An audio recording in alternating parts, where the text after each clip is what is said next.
Is this working? Yes. Okay. I think we're going to go ahead and get started if everybody wants to find their seats. I'm going to take a moment to silence my cell phone. If you don't want to silence your cell phones, just realize.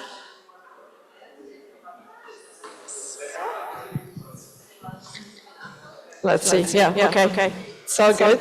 I think it's good. Yeah.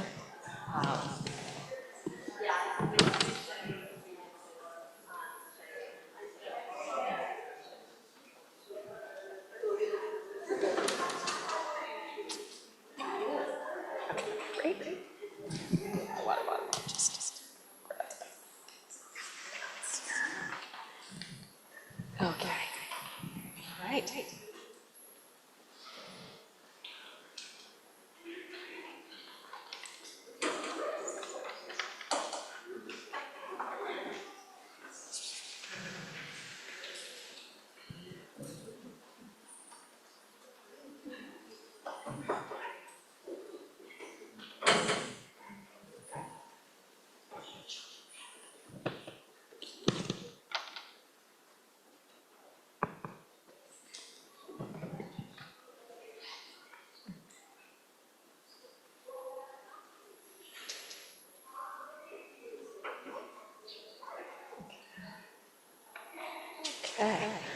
Okay, I think we are going to go ahead and get started. Hello and welcome everyone to our session.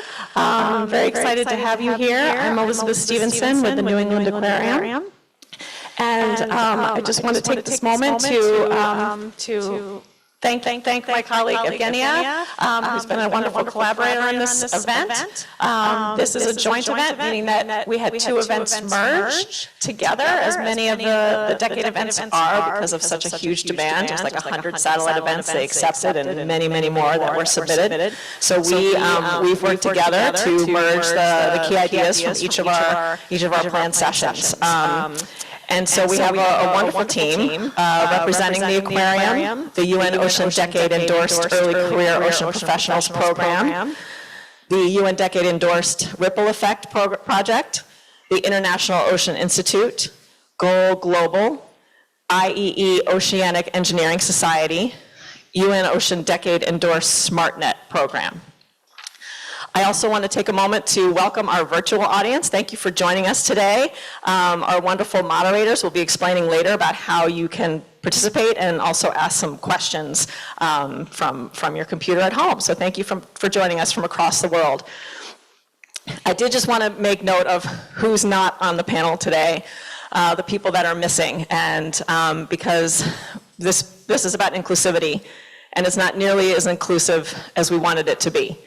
And so I really want to draw attention to that fact. And we also appreciate the encouragement we have received to do better, because it's always good to be pushed on something that's such an important issue. And one of the challenges we face is a challenge that's is a huge source of inequity for these conferences, particularly for people from the majority world, or sometimes known as the global south. There's a huge issue with getting visas. There's a huge inequity. There's it takes an incredible amount of time if you're able to get one at all. And so that combined with the fact that the decade did not let people know about the registration until sometimes just a couple weeks before, made it an incredibly inequitable process for who gets to be in the room and on these panels today. So I just wanted to acknowledge that, because I think it's really important at these conferences to always look around and see not just who's here, but who is missing, and that we all need to take action to do something about that. So with that being said, again, thank you for your for encouraging us, as always, to be as inclusive as possible. And I want to take a moment to introduce my wonderful collaborator, Evgenia.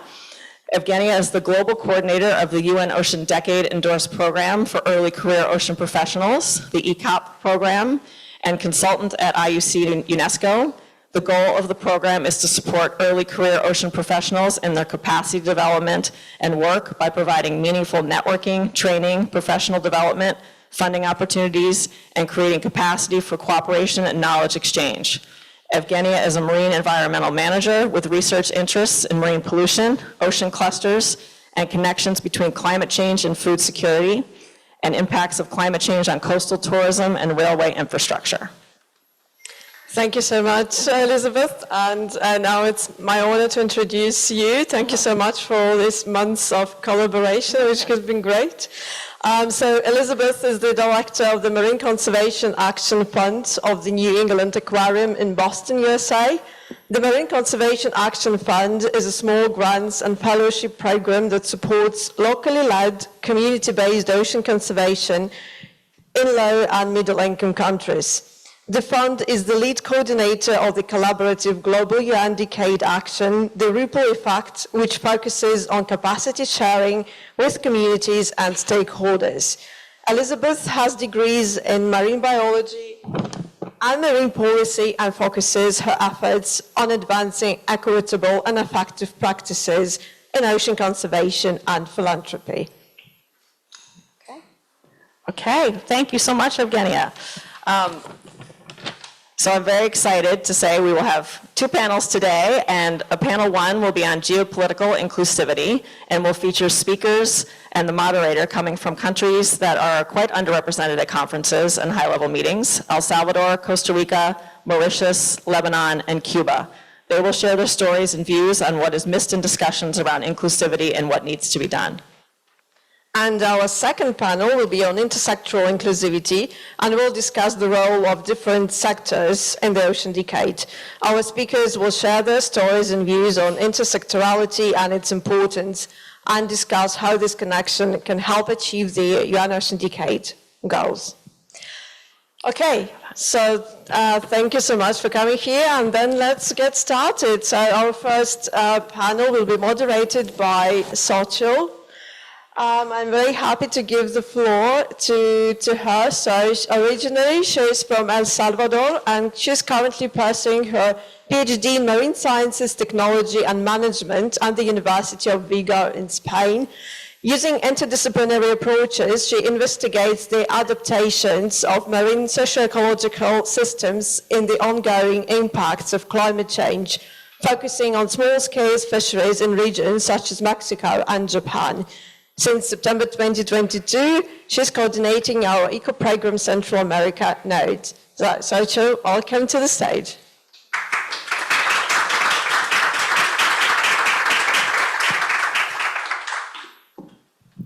Hello, everyone.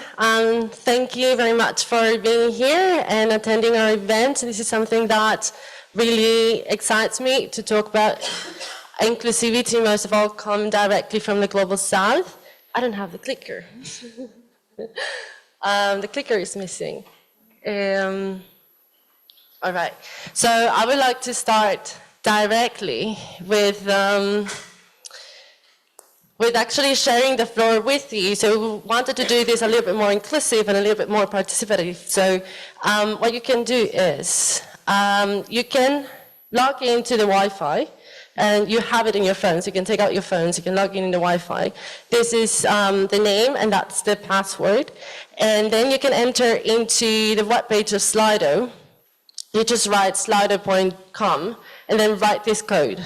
So you'll be able to actively participate in the following questions that we're going to ask you. I'm going to give you a second. And you can just like nod to tell me that it's all right and we can continue.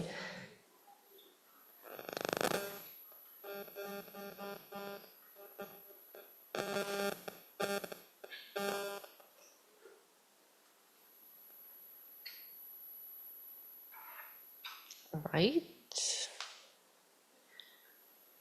So has everybody managed to enter the Wi-Fi and Slido?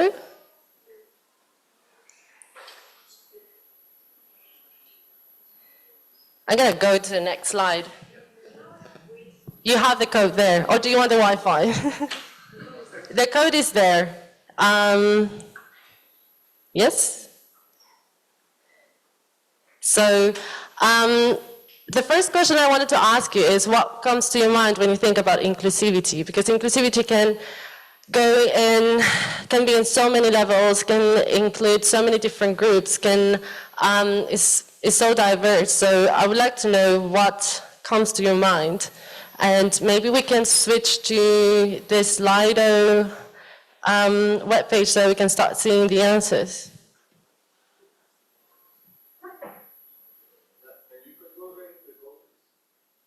And that's the code.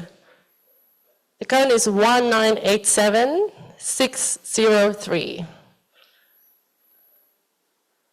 So I see a couple of votes already. It's looking exciting.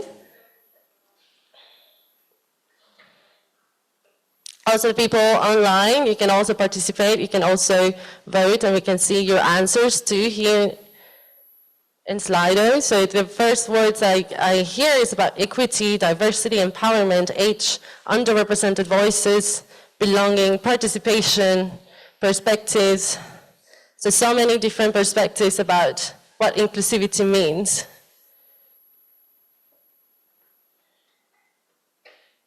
Perfect. We cannot see the answers there, sadly. So thank you for participating. There you go. So we have mostly about equity, diversity, representation, and access. So these are the main words that come to your mind. So then we can go to the second question.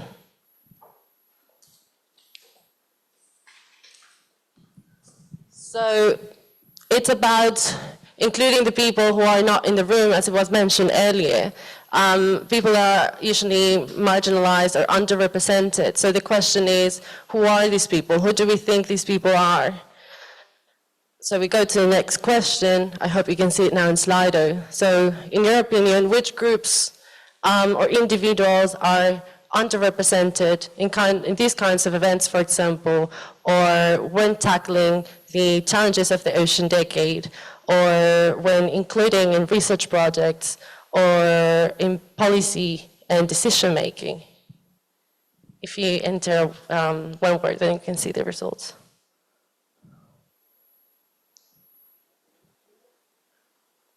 So we see a diverse number of groups. We see indigenous peoples, definitely, women, the global south.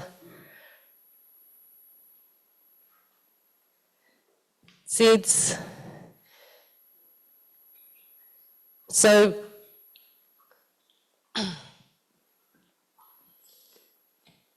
the question is then, so these are the people that usually are not there in the room. Now the question is, who is right now in the room of these underrepresented voices? Do we have actually representation happening right now here in this event? So we can go to the next question, where you can vote.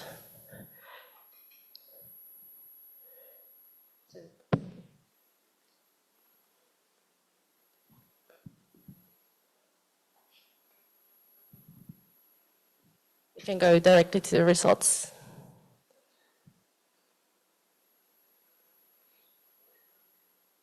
Oops.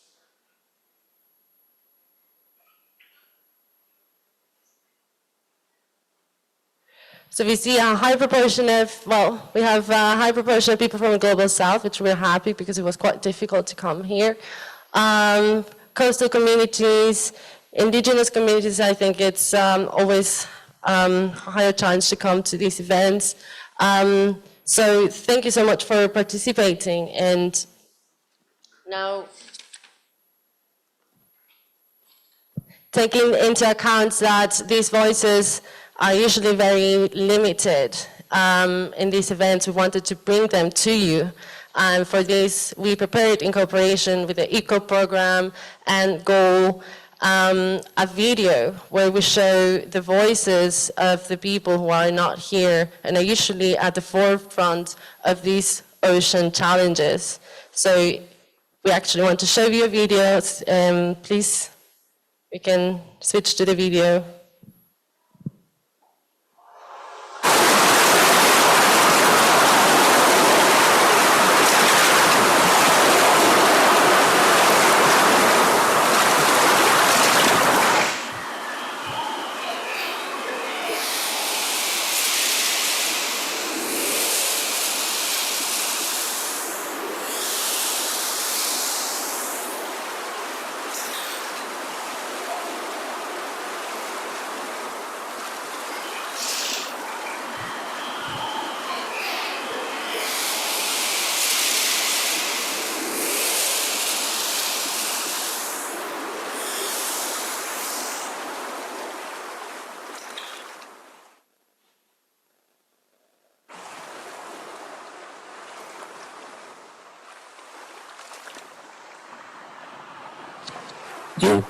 Akibat hasil yang berkurangan, isi yang berkurangan, lepas tu daripada tunda dapat datang hasil. Kapal-kapal bot-bot datang hasil yang mengawasi secara legal. When this chemical, this toxic waste, when they dump into the sea, for the past several years, it affects the fishermen greatly. Y otra cosa es que aquí, en vez de cuando, por el cambio climático, no hemos podido pescar porque, digamos, no hay pescado, no, se van los pescados, pues, entonces, pues hasta ahorita, pues, como estamos viendo que las pescas están muy malas ahorita, pues, los calentamientos de los mares y todo eso va a influir mucho, y es un reto que tenemos todos los que vivimos, pues, uno de los grandes retos es la falta de producción, o sea, de peces en el mar. Puede ser por el cambio climático que actualmente tenemos, que las aguas se calientan mucho y pues los retos más grandes es que vamos a tener que hacer otro tipo de pesca, implementar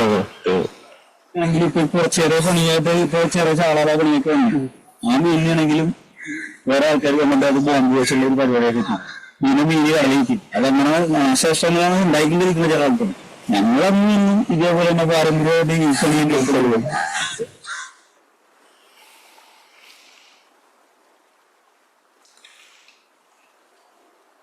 kita cuba menghalau nelayan-nelayan asing ni keluar daripada tempat kita. Jadi kita terpaksa bergandang nyawa lah juga sebab dengan diorang pun punya apa ni, boleh langgar kita, boleh tu kita, tapi kita ramai-ramai pergi halau diorang supaya diorang keluar. Kadang-kadang tu diorang ni fikir, pues ahorita lo que estamos haciendo es organizándolos, haciendo comité para ver qué hacemos, ¿verdad? Y salir adelante. Porque si no está organizado uno, no hace nada, pues, ¿verdad? Hasta las instituciones, lo primero que le dicen, organícense.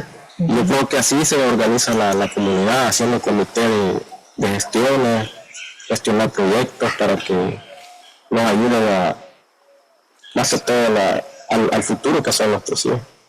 Creo que la comunidad se va preparando bien y se va educando un poco con respecto a todo lo que los efectos con el mar. Afortunadamente en la comunidad se han estado organizando, o se han creado muchos grupos organizados, muchas asociaciones en pro de la protección del océano, muchas asociaciones de pescadores incluso, que poco a poco en conjunto con otros grupos y otras organizaciones han trabajado juntos para crear un poco más de conciencia. ഞങ്ങളെ ജീവൻ ഞങ്ങൾ രക്ഷിക്കും, ഞങ്ങളെ സഹപ്രവർത്തനം രക്ഷിക്കും, അതാണ് ഞങ്ങളുടെ policy. ഒരു കൂട്ടായ്മയൊക്കെ ഉണ്ട്.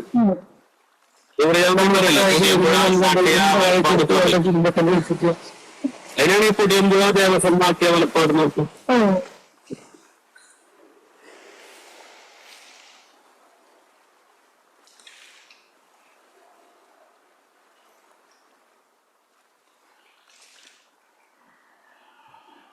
Well, me, the most important message now this toxic waste within the depth of the sea, as this affects both human and the species. Let me try to identify what's in this toxic waste within the depth of the sea. Let me get a scientist and let me try to test this water. What's in this chemical? Do we have the appeal globally? Let me try to identify this problem, or let me try to find solution why we will mitigate this kind of problem will affect me. Are this every year? So if I had a call for all the participants of this conference in Barcelona, would be that your organization really supports direct participation of fisher folk and the leaders that represents them in high-level international decision-making fora. A critical ocean literacy approach is very much welcome, and to experiment critical ocean literacy in international levels is to support cognitive justice or access of fisher folk movements directly in the policy spaces. Más que todo, pues, como lo digo, pues, que no se, yo decía esto se diera pues directamente y que saliera pues algunas ayudas, instituciones pues que quisieran apoyarlos en esto, pues nosotros que no se olviden de nosotros, pues que ustedes lo tomen en cuenta, pues porque directamente nosotros estuvimos. Nosotros dentro de la comunidad estamos organizadas, pero hay momentos de que de repente no tenemos el recurso como para que nosotros podamos hacer las cosas de la mejor manera. Una transacción para que nosotros podamos tener lo que nosotros deseamos. Y eso del océano, nosotros no queremos perder eso. Nosotros queremos revivir día a día todas estas cosas para que nuestros hijos sepan de que hay un legado.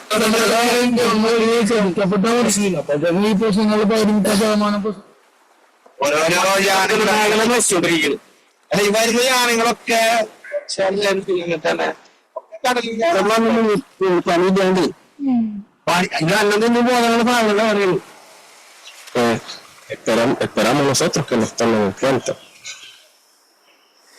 Pues para la gente que nos vean, que nos lleguen a ver, yo les transmito ese mensaje de que tengamos bastante cuidado, porque el mar tiene bastante riqueza para nosotros, que si nosotros no cuidamos eso, pues nadie lo va a hacer y ni los hijos de nosotros lo van a ver, y esas son cosas que hay que enseñarles a ellos para el día de mañana, ellos se los enseñan a sus hijos.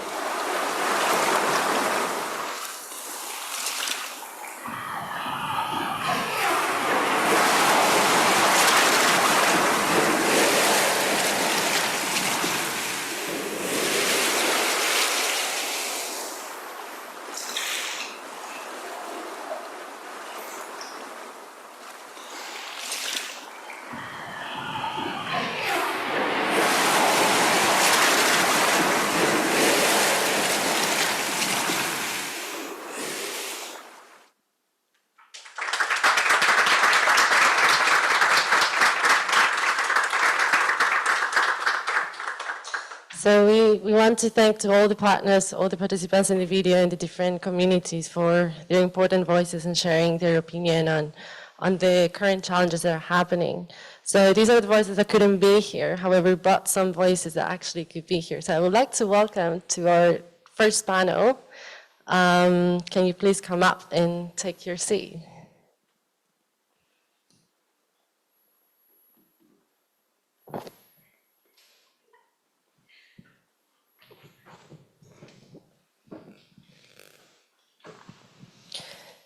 So we have a very special representation today, and I would actually like to give them the opportunity to present yourselves. So maybe you can give your name, where you're from, and what your current focus on the ocean decade and the ocean challenges. Please. Okay, so hello everyone. I'm Laura Khatib. I'm from Lebanon. I'm the co-founder of the NGO Gardens of the Blue. And so we work mainly on spreading and developing ocean literacy in Lebanon. We also work on underwater cleanups with scuba divers and the local fishermen community. And we work also on raising awareness about the lionfish invasion. Hello everyone, and thank you for being here. Y bienvenidos a todos. My name is Sheila Ravelo Perez. I'm from Cuba.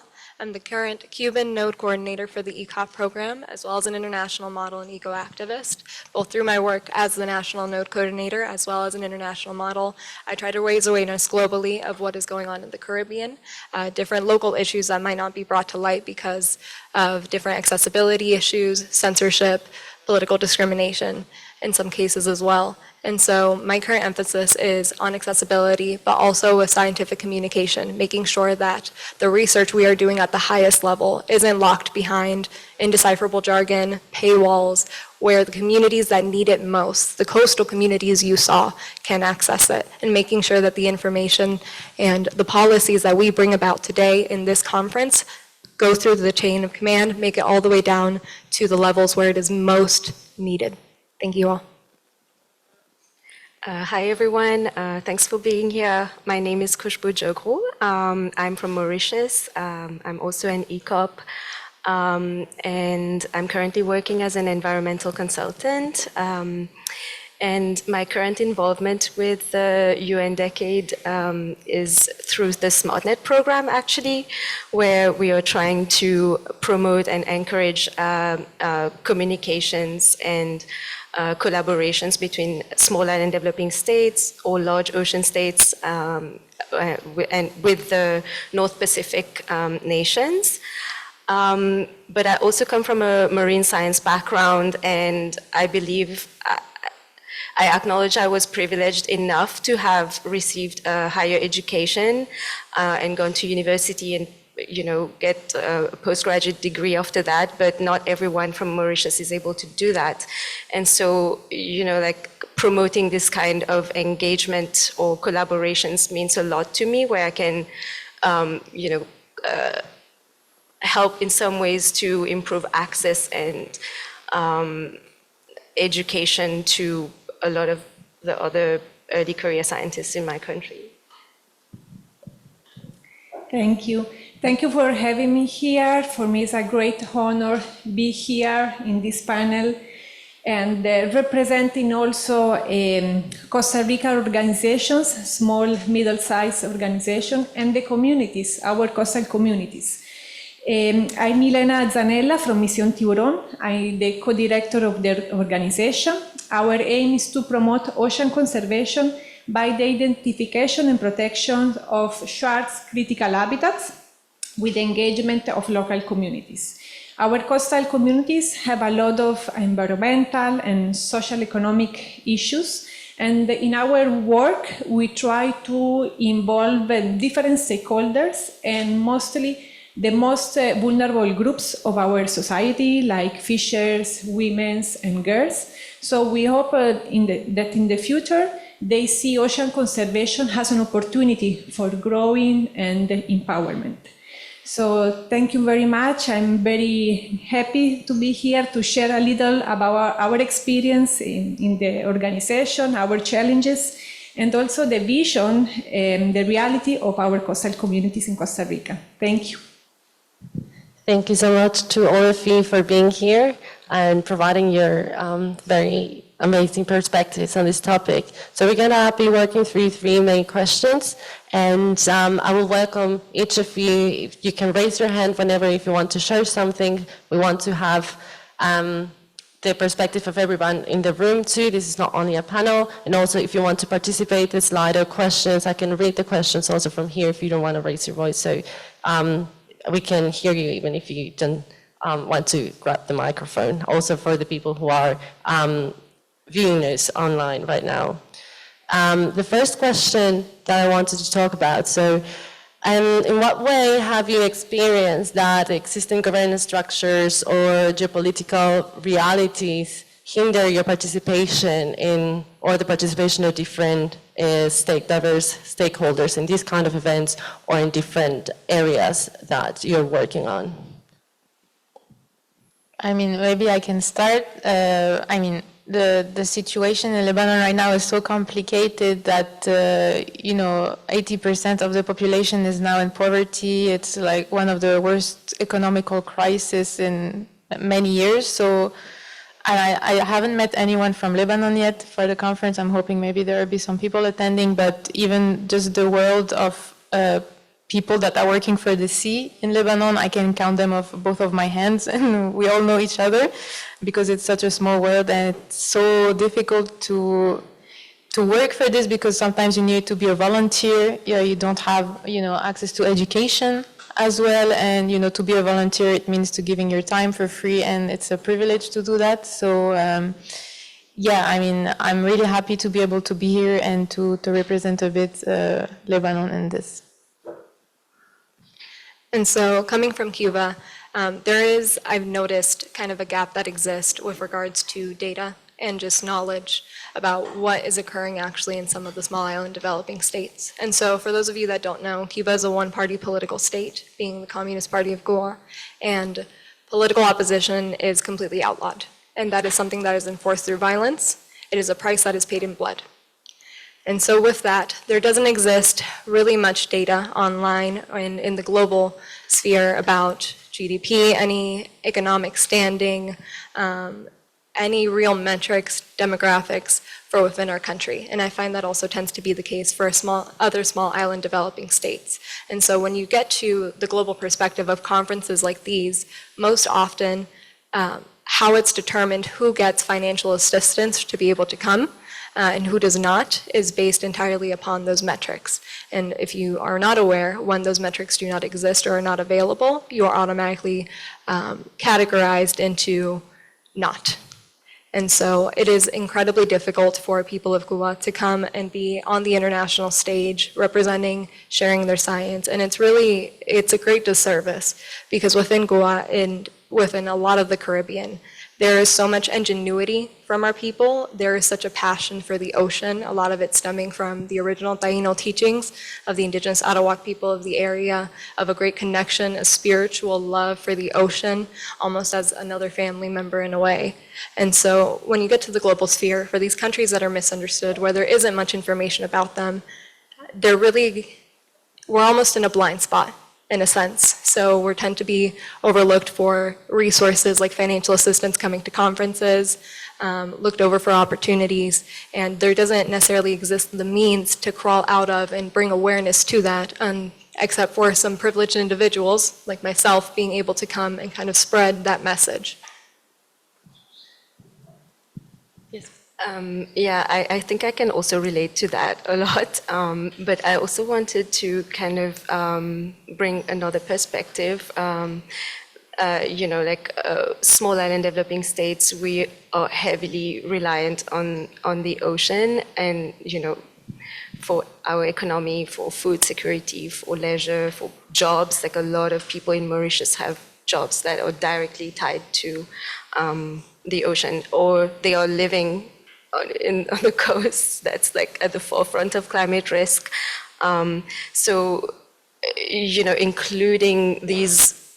Including SID's voices in structuring international governance policies, I think is very important because,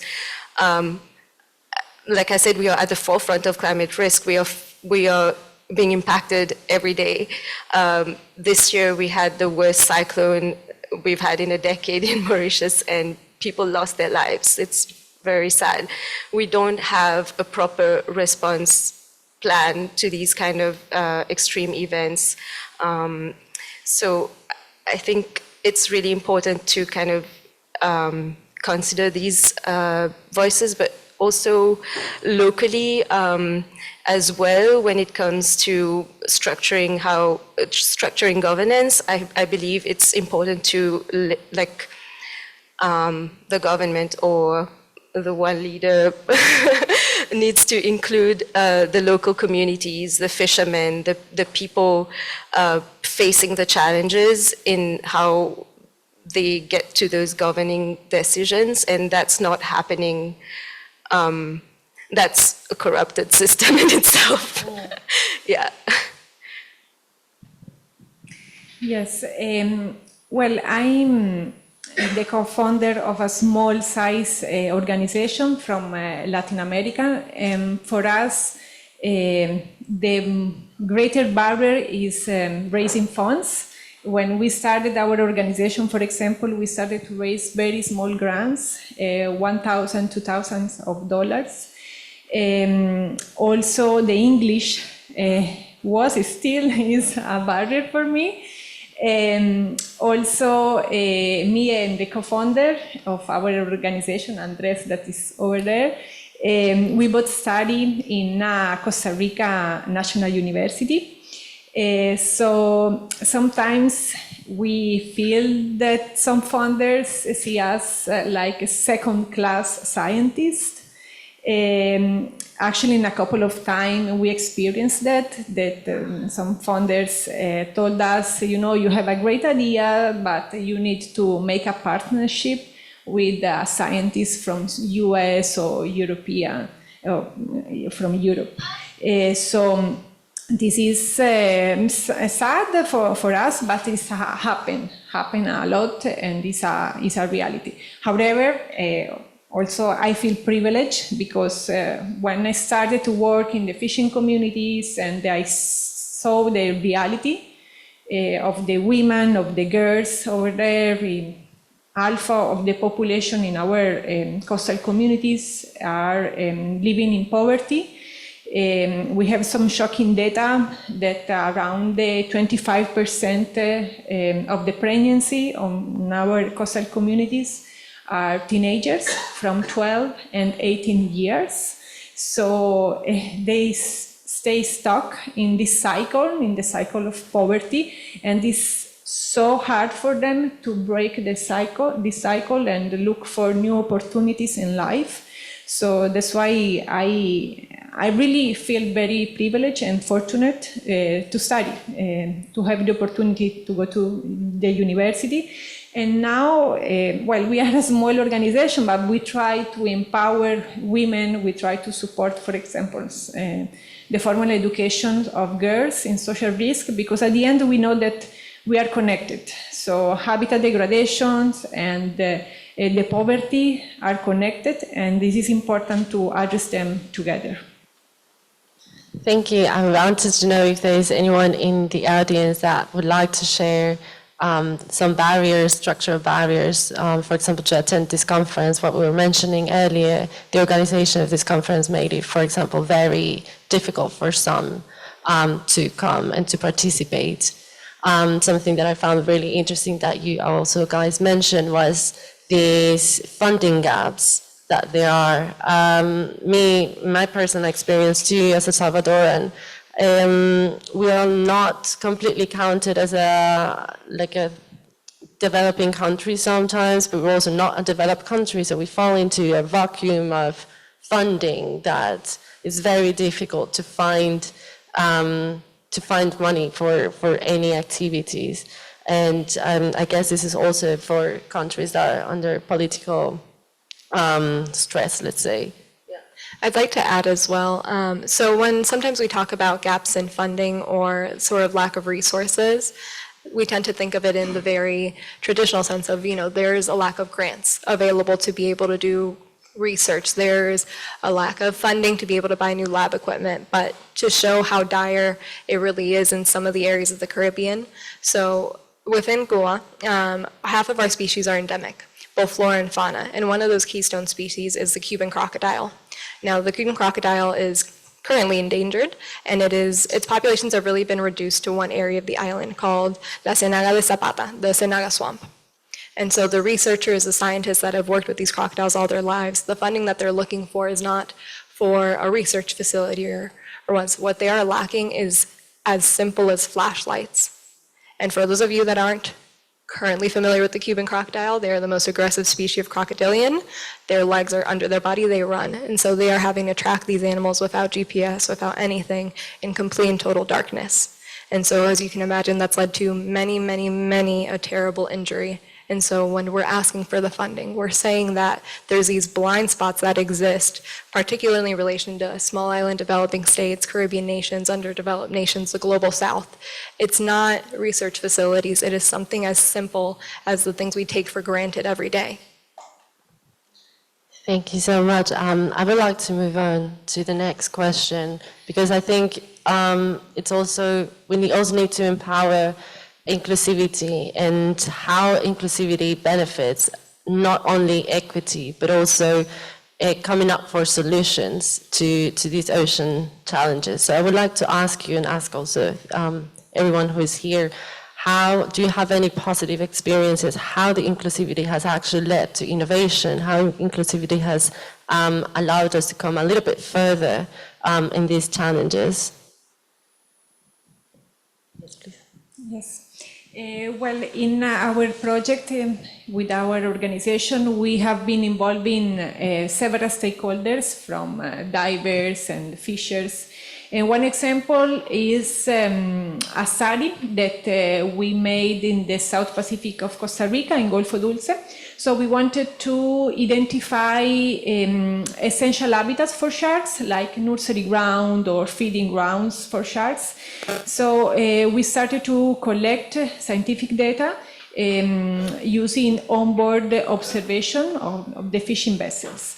So we share days with the fishers, night we share food with the fishers, and we share ideas. So we complement our scientific knowledge with the traditional ecological knowledge of the fishers, and together we find a solution, for example, to release alive some species of sharks, to modify gears, fishing gears, to release sharks. This is one of our examples, and also I think one of the most important things in this experience is also the trust building. So we share the experience, we share with the fishers, and then they trust us. We are friends. We break the barriers between conservationists and the fishing sector. This was an important result from this experience also. Yeah, maybe I can comment on this, because it's true that, you know, when we are in difficult situations like ours, it's hard to make a change, to change the habits. And so to have trust with the local community and with the local fishermen, I think it's really important. And for us, like, we're lucky that the team is like native to Byblos, the city we are in. And so it takes a lot of time. But, you know, after they see the work we do, and we work a lot with scuba divers who are like kind of already a step in like ocean conservation, and we're able to get the pictures and the videos from underwater, and this is how we know what's there, because there's no other scientific research being done. So that's how we can, you know, start spreading ocean literacy and telling people and showing people what's in their sea, because, okay, the fishermen are there, but like people outside of these communities are not really aware of what's in the sea.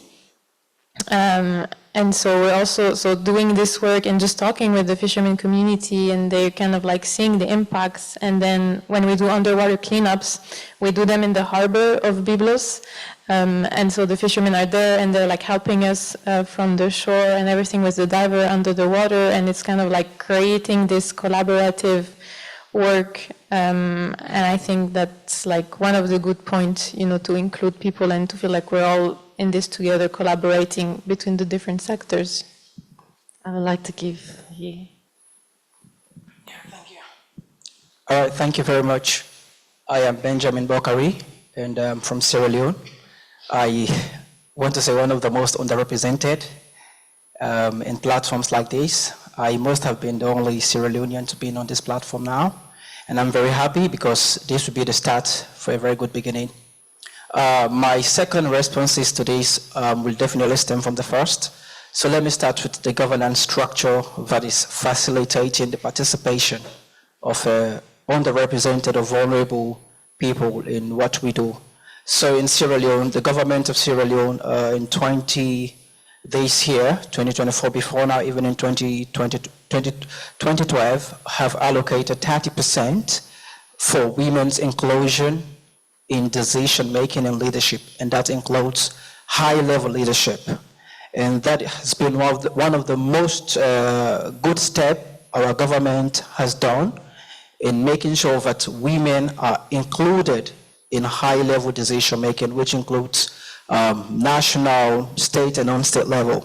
And I think one of the other issues that has to do with geopolitical risk that is really affecting the participation of certain stakeholders, because we know already the impact of climate change these days. We have some communities that are shallow water areas that are already now dried up. And the people living in those type of communities who have their livelihoods dependent on fishing or water view farming, fish farming as the case may be, are currently not participating in that sector or industry or market. And that has a reflective livelihood limiting disadvantage. That said, in relation to some of the experiences, however, that demonstrate the inclusion of underrepresented voices, I work with Go Global, and in Go Global we have what we call gender equality and social inclusion, a JC very important part of our programming, wherein we try to centralize and integrate the involvement of women and youth in all what we do, putting them in the center and making sure that we plan, engage, and decide and take actions with them. So I think in recent time, through our Blue Economy program in Latin America, Sierra Leone, we have been through different funding opportunities, be able to get women be leaders, forming them in leadership groups, integrating them in committees. Before now, if you go to those communities, it would be male-dominated committees, where you just probably have one woman among 20, 25 male. But now we have leadership facilitation programs that we roll out at those community level, where we encourage and give women the space to talk, give women the space to belong, give them the space to also make decisions on issues that will either affect them or affect the next generation. I think these are some of the positive things we are doing as an organization, and I believe it's a good start. Thank you.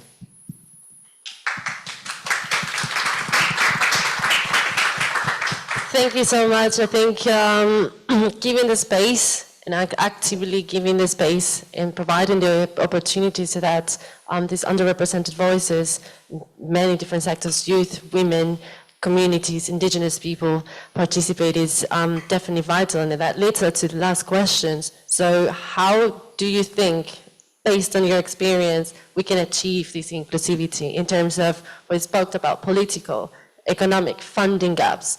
How, according to your experience, data access? Can we achieve the inclusion of these often underrepresented voices? I mean, if I think about the situation in Lebanon, it's a bit hard to say, how we can include everyone. I think something that is important, as I was saying, it's to have collaboration between different sectors, maybe even between sectors that are not particularly ocean related, but like we can't be each like in our own bubble. I think that's not possible. We can't really count on the public governance. We haven't had a president in a year and a half, so it has to be coming from the civil society or the private sector. Yeah, I guess finding people that are really motivated and that are kind of like maybe leaders in their own communities. And then, of course, creating partnerships also outside of our country, so in the region or in the world. I think that helps. That helps to get funding. That helps to get opportunities and even to learn from each other. I think that's what we need to do. We can't stay in our own bubble, I think. And so I think one of the first steps would be definitely to, in spaces like this, where intergovernmental, we have several countries from all over the globe coming together, reevaluating how we go about who gets accepted and who doesn't. And so trying to make it less of a blanket, yes or no, this person fits into this category or this category, and making it dependent upon that. Because as we've spoken about up here, when there's these blind spots that exist, a lot of people continue to be overlooked. And so more of an individual approach. I'd like to see more organizations, especially regional organizations within the Caribbean and Latin America, make a commitment to allocate a certain percentage or at least some of the wealth, the funding that's available, make it specifically for ECOPs, indigenous groups, women, youth, the communities that need them most, I think is a good starting point. When we speak of the national level, at least for my country, the situation is quite complicated at the present state. But what I see making the change is, in small ways, kind of the participation that's going on up here. People that have had to flee and were granted political amnesty somewhere else, using the platform, the privileges that they were given, that opportunity that they had to raise awareness of the current situations that ongo within their countries, and make it a point to attend, make it a point to kind of wave the flag in a sense, and sort of be the megaphone for the people that are silenced back home. Yeah, I resonate with a lot of your thoughts with equitable or fair distribution of resources and funding to early career people, or innovative ideas for collaboration and all that. But I think what I kind of is really bothering me at this conference is what you mentioned earlier, the visa situation. And I don't know what the solution for that is. That comes down to diplomatic relationships between countries, which is very complicated. But it's very sad, because that's the biggest barrier in all this. And I don't know what the solution is, but it just, yeah, that's something we definitely need to work on. When it comes to data access, I feel like this is something that's a bit more controllable within our realm. So, being open to sharing data, if you're collecting data around, Mauritius or other SIDS, make that data available to that country, or make it open access on the internet. These kind of things we can work towards, and I think it would really help. Most countries in the global south. I'm just thinking of an example that Mauritius went through during the pandemic, where we had a massive oil spill, and we had no. There was a vessel that crashed on our reefs, and there was like thousands of tons of oil that got spilled into our lagoons and onto the coral reefs, and there was no proper current prediction models to kind of tell us where will that oil go. So how do we know where to stop it? And but then it was really one of those examples that kind of showed us that local communities and the youth of the country and the government and international support all coming together to kind of solve that. Local knowledge really helped. They were trying to come up with instant solution using sugarcane leaves, because the local communities know that that's good for oil containment, and they were trying to build those booms that they would place that would absorb the oil. And we sought international support from France and Japan, and so that was just a really good example of where everything came together nicely, but we could have been better prepared. We could have had data, and we could have had a better response plan to that kind of situation. That there's been oil spills in other countries. How do they deal with this kind of thing? Oftentimes it's too late when we know it's already happened. Yeah, I think that's... Well, in this high-level conversation, they talk about always funds. However, I feel that these funds stay in a few big NGOs, and a few of these funds go to the community NGOs, to the local NGOs, and we need to make these funds accessible for all. Community association, they don't even know how to apply to these funds. So I think there is a lack of link between these high-level conversations and funds and the community level, people that are in the front line, in the field.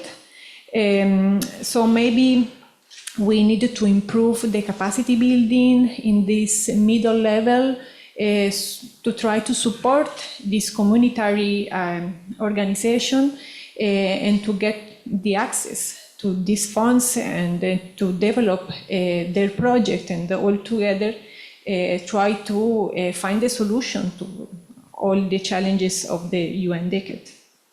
Yeah, I agree with the complexity of the bureaucratic processes that are very limiting for local people and underrepresented people sometimes to get access to understand, and sometimes they're not even in their language, so it makes it everything more complicated. I would like to give first to Dane, then to you, and then to you. Thank you. Dane Buddha from Georgia Aquarium. So I grew up in Jamaica, a small island developing state. We had to do top science. Make sure your science is strong. Make sure you have something to contribute. Despite what resources you don't have, you can still do top science. Because when you are included in those conversations, you want to make sure you have something of real high quality to add to that. And that would then just keep the momentum going. You don't want to be let into the room and you have nothing to say and nothing to add. So make sure you have top science going, all right? And about just a quick one about the conferences, have these conferences somewhere else. Somewhere else that don't require strenuous visa applications. I mean, there are so many countries that say, hey, everyone, we welcome everyone. No matter what passport you have, come on over. And it's also the scale of the economy. You know, having persons from the US go to a small island developing state, the dollar goes much further than the other way around. You come here, it's a lot of money for a cup of coffee, all right? So think about it from that end. It's not just the visa, but the affordability of where these conferences are kept as well. That could help.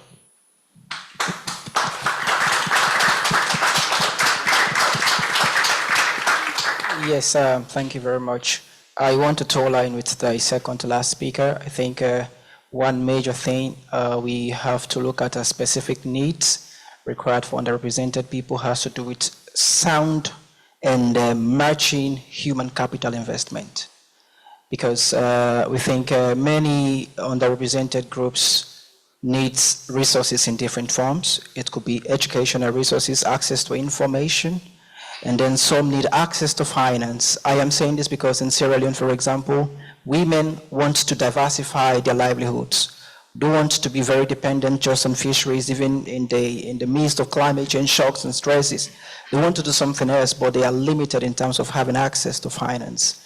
So I think access to finance, creativity could be another specific need for some of the underrepresented groups. And I think technology and information share, which I've said. However, in getting these done, one way we can ensure that these inclusions are done across different scales will be through bottom-top approach at community dialogue level, where we try to contextualize the situations and then develop solutions based on context scenarios. So we also try to remove the barriers through different multidisciplinary dialogues and then interprofessional dialogues between different set of people, gender-based, age-based in different forms. And then I think we can address some of this through what we call community institutional architecture, trying to understand what are the needs for certain groups, how does it differ from that, and providing those needs and using approaches that matches to the demand that what they really want. It's not just like developing a solution or creating something, but doing something what solves a particular situation. Hi, I'm Yvonne Moitani from Cameroon. I'm here for two associations, Pan-African Association for Youth for Blue Economy and African Women in Maritime, but for Blue Economy. We say maritime, but it's for Blue Economy. Regarding which action we are trying to make on political, our special action regarding youth for our organization, the first big action we have to make, because you have a small action where we are trying to engage you with some question through some internet studies. But now we decide to organize a youth special event for youth in blue economy in Africa. But to make it possible, we have decided, because we cannot say we will engage, we will include everyone without taking in account their social and their personal problems sometimes. Youth don't have money. Here in Barcelona, there are some youth who wanted to be here.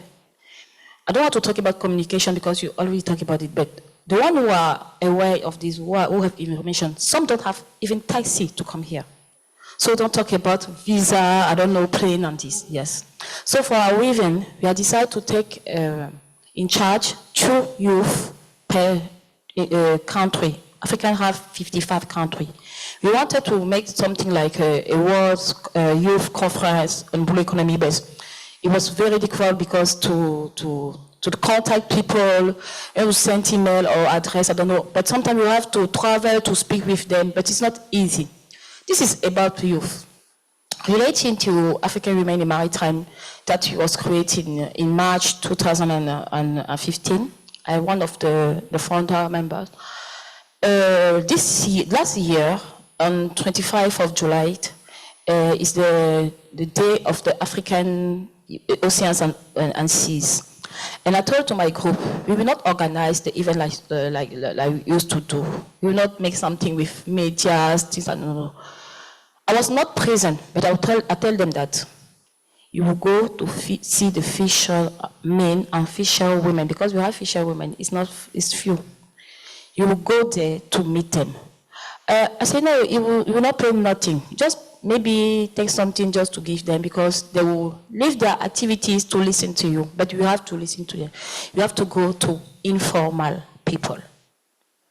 When they went there, we found that there's new building that we just make, the port of Douala, very nice one, like this. But the fisher, the meat, that was not far.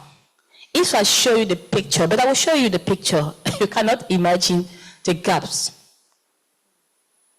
They talk with them, they listen to them. There was this close meeting like this in their personal home. They will just see the building going up and they will come to inaugurate it. Don't take in account of them. And they see, and with their, I don't know how to say it in French, pirogue, the local boat, small boat that they are going to, yes, is near the building. The building is a special for the fisherman, but not the traditional one, you see. It's something that I don't know how they think it. It's very dirty. The water, the sea, and I told to my sister in Wema, I don't need a picture I need a picture through the boat and where all that things is dirty. So just to say that we are going through that community and talk with them, informal one, not sometimes organized with media or camera, no. And we also find there's disabled women who try to use plastics, yes. And we make an event with them where they are in the association, and we bring them to the port on the Maritime Day, International Maritime Day from IMO. Yes, it was in September. We bring them to the port. We give them accreditation. All security was doing. I have the picture. I will send it to you. So we should intensify this kind of action. We should, we was talking this year about the Women Days, about invest in women, accelerate. Yes, we should invest more in disabled people, because we have a local community disabled, even if we reached on top, development cannot be, because it's a gap. It's a lot of gap. We have to create a proximity program. You see, something like that. I have a lot to say, but I think that we should accelerate collaboration, as someone says. And you've tell us yesterday, because we have another conference. So less kind of event like that, more even with community and interland towns. Otherwise, we will organize, I don't know, many ocean decade on decade, but nothing will happen because ocean, youth is more than others and is the one who will do what we have to do on 20 and 30. So thank you. Thank you so much. I see your hand raising, but we are running out of time. I'm so sorry. But I would definitely love to talk to you afterwards. But we will need to go to the next panel. And for this, I want to thank you and thank everyone participating. Thank you, everyone, for your contributions, your ideas and your experiences. We're very honored to have you here and making the effort to actually come to this expensive city. So I would like to introduce to you the next moderator, which is Laura. She is a dedicated advocate for youth and the environment who currently serves on the steering committee for the UN Ocean Decades ECOP program in Canada. She was born in Colombia and right now based in Canada, and she prioritizes One Health approaches and collective well-being while advising organizations like Jane Goodall Institute and Brain Spa. So with decade of grassroots mobilizing experience, she fosters community resilience and promotes intersectoral approaches.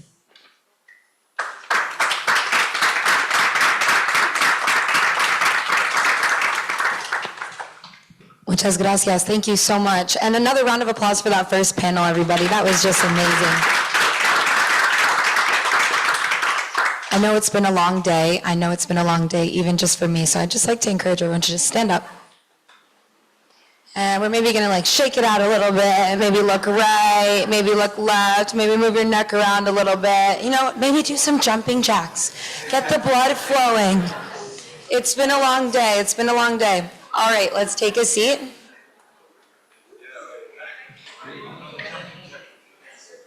And just asking for your attention here. Thank you very much. If anyone is sitting with this empty seat beside them, if they could just move inwards, just because we have a few people still joining us, that would be great. And I just want to encourage everyone, before we really dive in, to just take one big breath with me so we can all just be present for all of the amazing panelists that we're about to bring up here for the second panel. Thank you very much.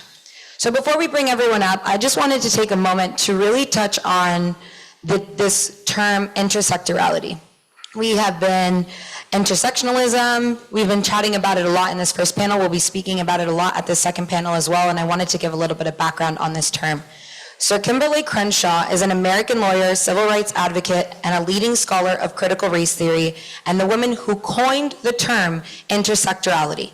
She defined intersectorality as the interconnected nature, now listen closely, the interconnected nature of social categorizations such as race, class, and gender as they apply to a given individual or group, regarded as creating overlapping and interdependent systems of discrimination or disadvantage.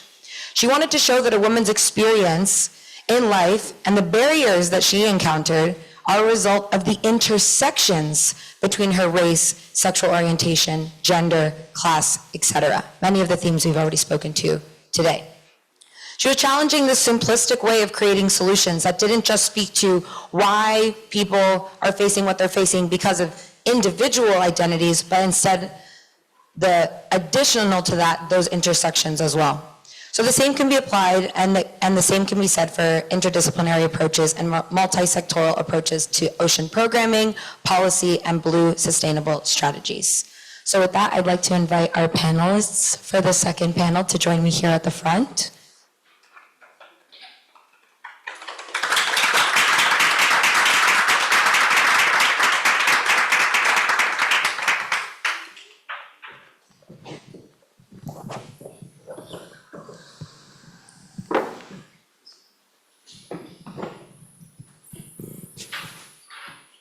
All right. And I just want to remind everyone that The room echoes quite easily, so any type of whispers or conversations, it might just be difficult for the people beside you to hear. So I would really appreciate your undivided attention. So first, we have Alan Paul Krelling, oceanographer, holding an Erasmus Mundus master's degree in water and coastal management and a PhD in coastal and oceans ecosystems from the Federal University of Paraná, Brazil. He works as a professor and research outreach and innovation coordinator at the Federal Institute of Paraná, Paranagua campus. He leads the Coastal Conservation and Management Laboratory, where he develops several research, outreach, and innovation projects. Since 2021, he's been a member of the GASAMP Working Group 40 on marine plastics and microplastics, supporting the UN on this critical issue. Since 2009, throughout his career, he developed several social environmental projects related to oceans, coastal zones, focusing on governance, socioeconomic impacts of marine litter, and currently coordinates one of the new research and innovation arrangements in Paraná with a focus on SDG 14. In this capacity, he is integrating several sectors in order to develop indicators and research and reach SDG 14 goals in South Brazil. Second, we have Antonella Vassallo, Managing Director, International Ocean Institute, HQ. Antonella is the Managing Director at its headquarters in Malta and an ex officio member of the IOI Governing Board. In this capacity, she is responsible for the implementation of IOI global programs through the IOI network of centers, including the coordination and expansion of international IOI capacity building, training, and education, and outreach efforts, and the implementation of the IOI global portfolio of regional training courses. We've got talented people up here. She's also spearheaded the development and growth of IOI programs such as the IOI Alumni Network and IOI training programs over the years, as well as the IOI Ocean Academy, a 50th anniversary program of the IOI that provides global ocean literacy programs to local stakeholder communities. Third, we have Arland Salvo. Arland is the Managing Director of Ocean Hub Africa, Africa's leading enabler of blue entrepreneurship. Growing up on a small island surrounded by the Indian Ocean, Arland developed a deep passion about the ocean. Over the past 10 years, he has used his expertise in development economics to design and manage programs that help African small island developing states and coastal countries to achieve the Sustainable Development Goals. Arland is part of the UN Decade Task Force for Africa, working to ensure that full ownership of the decade across the continent. He believes in using science and knowledge-based solutions to tackle environmental, economic, and societal challenges. Finally, at Ocean Hub Africa, Arland supports startups, connects investors, and promotes community-led entrepreneurship within Africa's blue economy. And last but not least, we have Laura Mayer. She is coming to us from ECOP Germany and is also the chair of the Ocean Decade Initiative, IEEE, Oceanic Engineering Society. Laura is a lawyer specializing in international law of the sea and environmental law. Being a passionate sailor, she has enthusiastically combined her academic focus with the passion for water, advocating the sustainable environmental responsibility for the ocean. She is a volunteer at the IEEE Oceanic Engineering Society, currently chairing the Ocean Decade Initiative, working on activities relating to the UN Decade of Science, Ocean Science for Sustainable Development. Her thesis research at the moment focuses on exploring the international legal frameworks for microalgae cultivation as ocean-based carbon dioxide removal technology in areas beyond national jurisdiction. Perfect, and is also a member of the IUCN WCEL, the World Commission on Environmental Law. So a round of applause for our 4 panelists.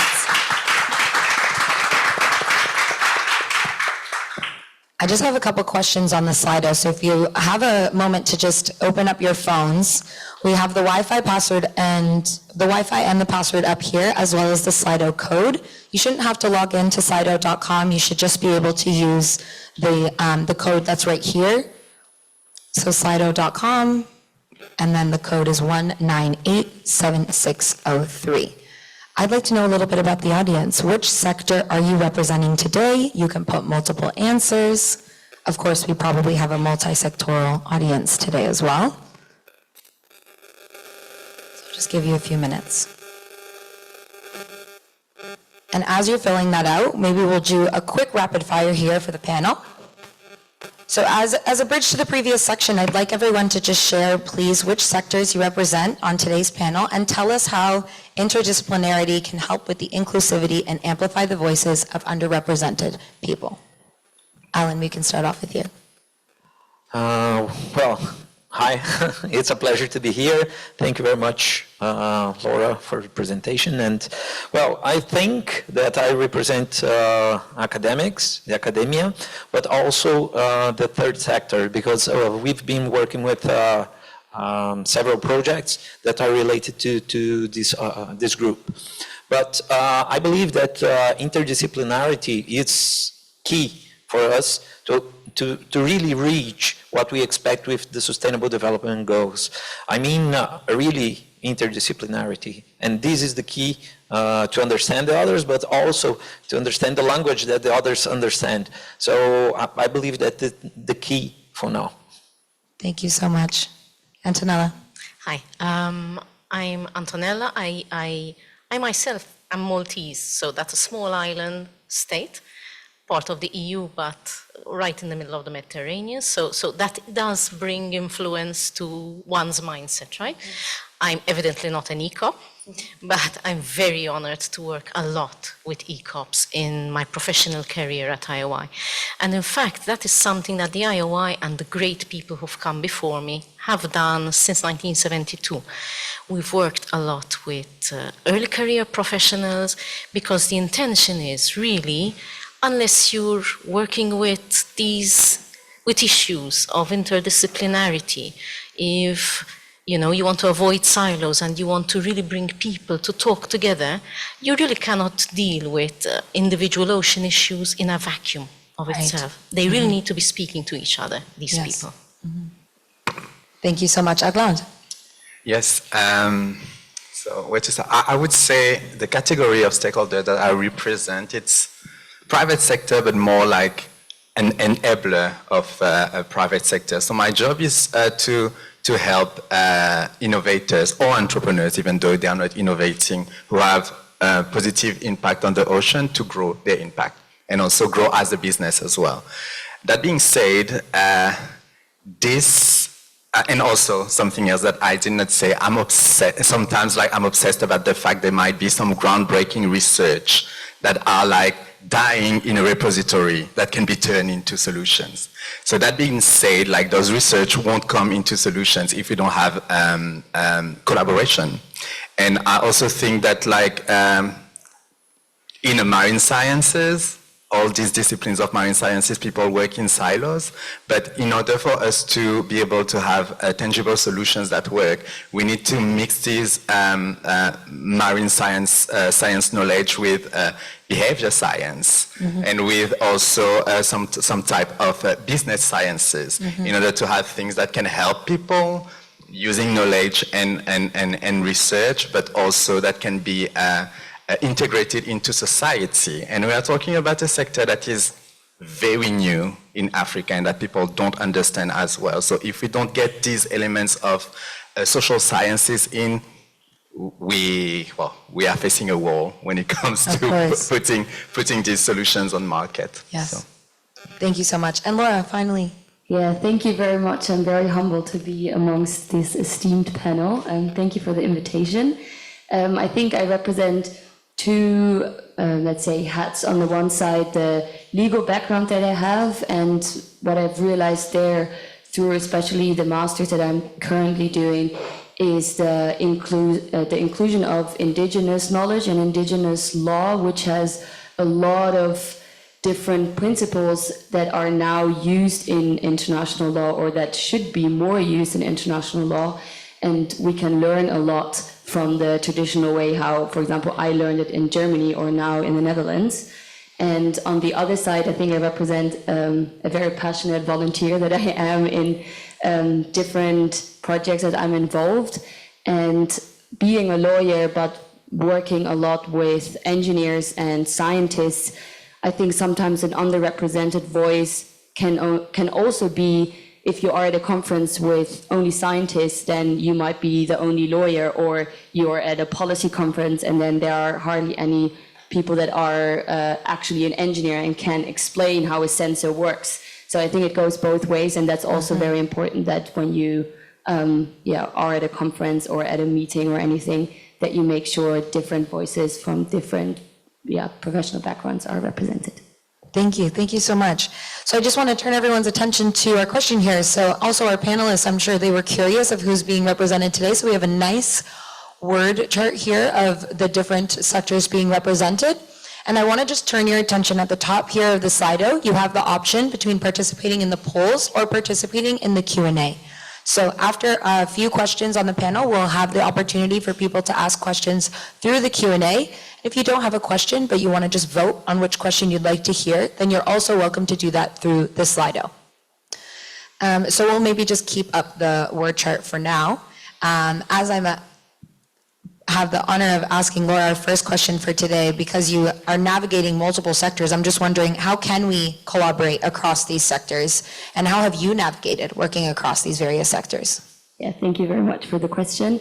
I think the first thing that came to my mind when you sent it to me was really open up the conversation and have a dialogue. Like whenever I'm somewhere speaking to anybody, it's really like, okay, what is your background, where you're from, like to make sure that you really listen to each other and open up the conversations between the different bubbles. And I think that's what I've realized the most in the last 2 years, since I'm kind of a little bit shifting away from the very classical legal pathway. I realized pretty quickly that that's not my thing. For me, it's too boring. I want to open up. I want to think about the box. And when I want to shout out to Christopher Witt, who's sitting over there, who actually gave me the opportunity to get involved with the Oceanic Engineering Society, is that we started to organize panels with different backgrounds on like the speakers that have different backgrounds. So I think that is really important, just aligning with what I said earlier, and having a different kind of not only professional background, but also age kind of difference. Yeah, this is, I would say, the most that I've experienced so far. Okay, thank you so much. And I just wanted to also take a moment and ask Adlan specifically. You mentioned we have had some really great conversations about breaking silos, because as we know, a lot of these sectors can just be operating on their own when there are so many intersections that can really bring fruitful solutions to several sectors and different lived experiences as well. Because when we show up as professionals, we show up as who we represent, but also, like you mentioned, Laura, the identities that we hold, and that can be part of the collaborative efforts as well. So I'm wondering, I know you've been working on addressing breaking these silos between communities, innovators, and scientists. I was hoping you could give us a tangible example of how to break these silos while ensuring inclusivity in our sustainable blue economy. Can I give two? Please, please. So the first example, I mean, we need to understand when entrepreneurs, they come and they want to enroll in our programs, they usually have three profiles. The scientist profiles, basically. I've done that research. There is like opportunity on the market, but I hate business. What I want to do is just to be on my lab or go on the field, etc. Can you help me make a business out of it? Then the second profile, it's what I call like the opportunist. There is an opportunity in the market. I'm not a scientist at all, but I've seen that gap. I want to seize it. Please help me scale that business. Very great entrepreneurs, but they don't understand. I'm sorry, I'm very French, so I swear a lot. They don't understand lots of things when it comes to the engineering part or also the scientist part. Then the third one is the community-based type of an entrepreneur. They see a massive impact of what they are doing in their community, and they would like to replicate it in other communities. So the first example is going to be very fast. Our role as a connector is to make sure that in our group of entrepreneurs, they understand the positions of each other, but also in the broader ecosystem, that we connect the scientists with the one that is more business-minded to help him understand what his market needs. That we connect the the opportunistic with communities, so that they spend time with the communities that are affected by the problem that they're trying to solve in order for them to take that into account in how they implement their business. And this gives like great innovations. For instance, if I can give you an example, there was that innovators, he was struggling because he was addressing a very important challenge for small-scale fishers community in Africa, which is the access of cold storage, cold chain facilities. But it was not selling because he was a great engineer, but he did not understand that he needed to innovate on his business model and understand that the price was too high for coastal communities to access it. And so we helped him to innovate in that way. This is the first example. The second part, it's I'm part of a very fascinating continent that is very young and with lots of brilliant minds. And sometimes those brilliant minds, even though they want to be more entrepreneurial, etc., they don't have ideas. They don't have the ideas. And it's us, research centers, organizations like us with a bit more understanding of the challenges in coastal communities to come up with business ideas and to select the right brilliant minds to plug it to these business ideas, to buy their time so that they focus for 8 months, for instance, into turning these business ideas into their problem to solve and into a venture at the end of these 8 months. So these are two very, let's say, specific examples that I can show on how we force collaboration between different type of stakeholders, having them working on the same type of objectives.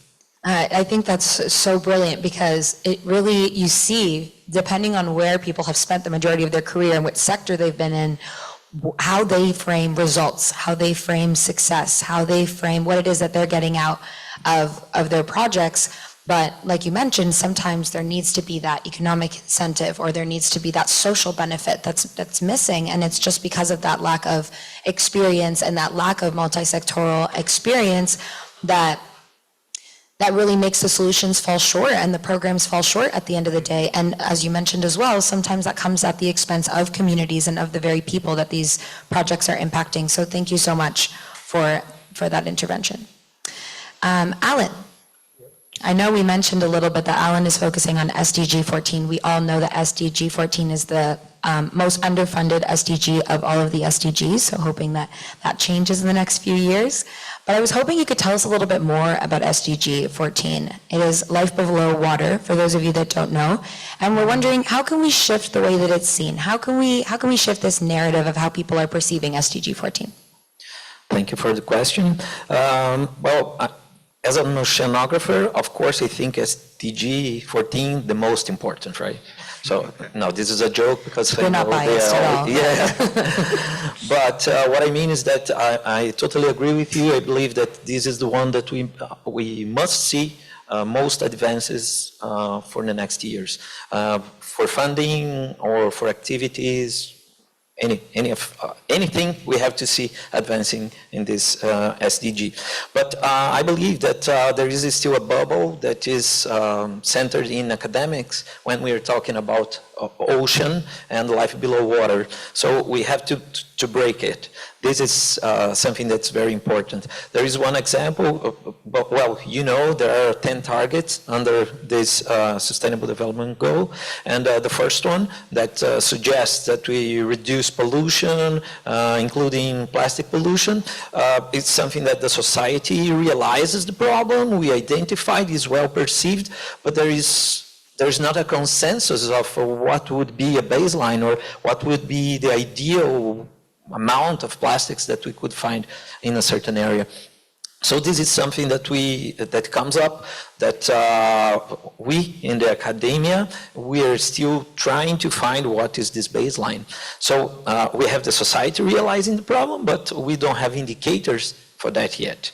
So I believe that if we can reach the multi-sectoral integration and inclusivity, that's the key for that.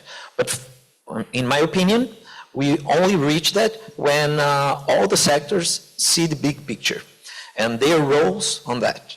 So this is special for Sustainable Development 14 because we are more acquainted to the rivers than the ocean. So this is kind of far from us, right? In a general manner. And all these people that we saw in the video today, they know more about that. So we have to have them with us. So yeah, I think that co-creating projects is the way forward in this case. Definitely, and I think that really speaks to that co-creation is the key word there, because if we're just ticking a box and including local people and coastal communities at the end of the conversation, then that's not integration at all. And we really miss out on that opportunity for really knowing what the needs and the objectives are of what it is that's needed in these regions.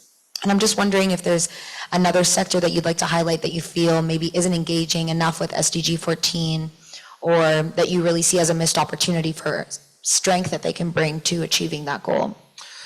Yeah, in fact, I believe that we can work thinking about sectors means thinking about the time that each sector needs to understand what we are thinking together. So this is something very important that we have to consider. The time for each of the sectors to work on that. I believe that there is an easy answer, that is saying the most vulnerable communities. Also, you already said that before, the Global South in another scale. But when we go to regional examples or small scale examples, I am working in a project that is for new arrangements of research and investigation. And we realized that this is a project that has funding for at least 4 years and about $1 million.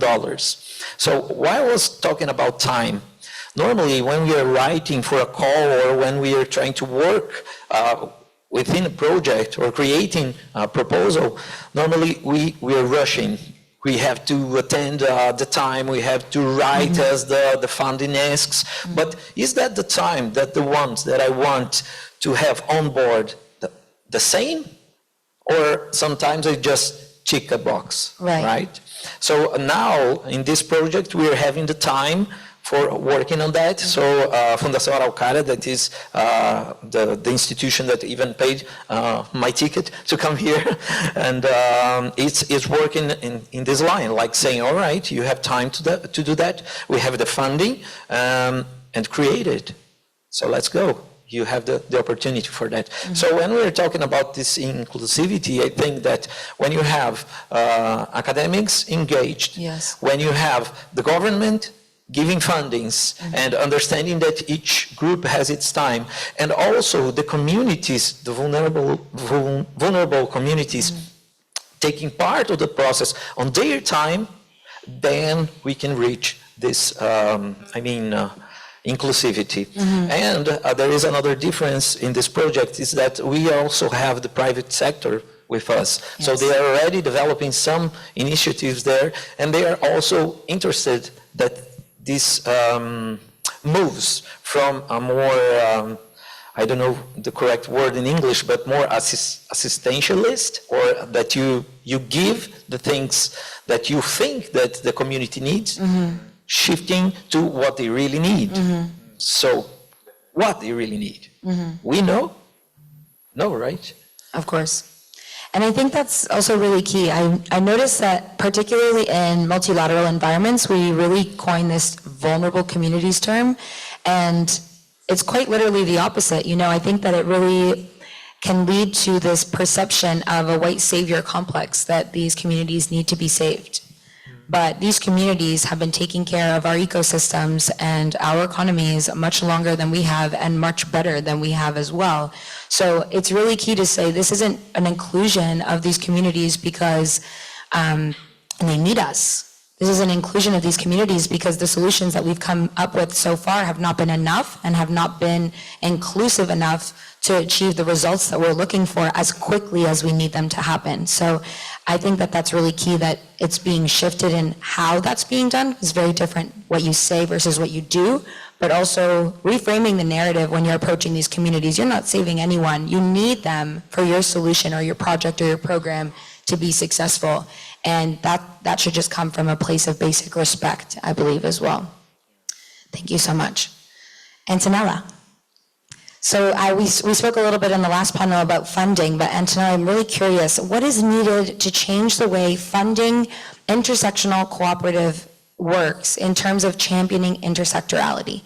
And how can this contribute to achieving the goals of the UN Ocean Decade? Okay, that's a big question. Big question. To be honest, this is a theme that's coming up time and again. One of the barriers, if you wish, to having a more inclusive conversation turns out to be nothing else than money. And it's something we experience on a daily basis. It's something that the panel before me has also brought up. It's something that even at the IOI we experience on a daily basis. There is an unfortunate truth, which people have mentioned here as well, that you need to be able to bring people to the table. And sometimes it's really a question of making flights available. People talked about visas. This is a reality of what we do at the IOI is we provide, we've been doing this for a while, capacity development and governance training. What we try and do is we focus on those areas maybe where the gaps are larger. We do try our best, and there's our treasurer down in the audience, so this for him. We do try and do our best to raise the funds required to enable this to be done. And I don't want it to sound like, that white savior complex you mentioned.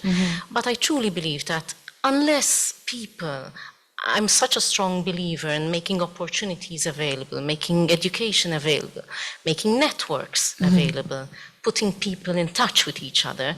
If you can make that happen, you're that one step closer to breaking down these barriers between, the different silos, the different societies, the different users. And I think it's unfortunate that we depend on money so much, but there you have it. Money, desire, opportunity, equity. Of course.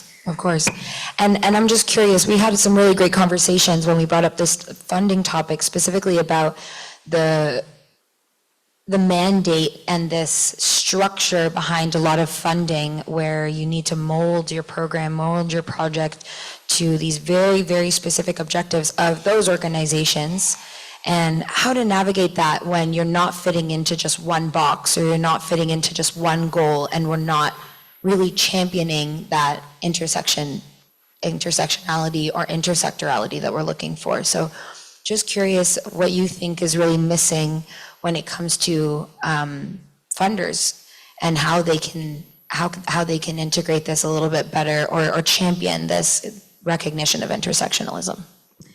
I mean, question to me, right? I really appreciated the previous panel.